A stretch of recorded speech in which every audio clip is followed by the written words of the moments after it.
శ్రీగురుభ్యో నమః. హరి ఓం. శ్రీమాత్రే నమః.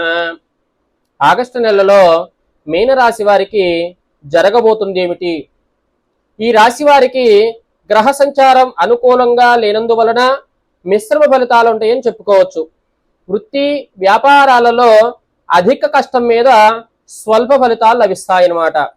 ఆదాయానికి ఆశించిన విధంగా ఉన్నప్పటికీ వృధా ఖర్చులు పెరిగి కొంత ధన వ్యయం అయ్యే అవకాశాలు కనిపిస్తున్నాయి.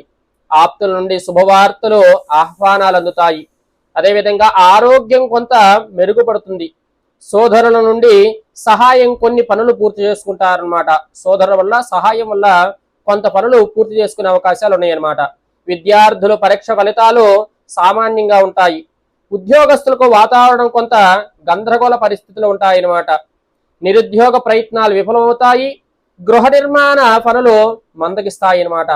మాసం చివరలో ఆర్థిక పరిస్థితి కలుగుతుంది. దైవ చింతన పెరుగుతుందన్నమాట. నిత్యం ఈ రాశివారు దుర్గాదేవి ఆరాధన చేయటం గాని, దుర్గాలయంలో దర్శనం చేసుకోవటం గాని, ఓం దుమ్ దుర్గాయై నమః అని స్మరణ చేయటం వల్ల ఈ రాశి వారికి కొంత శుభ ఫలితాలు కలుగుతాయని చెప్పుకోవచ్చు.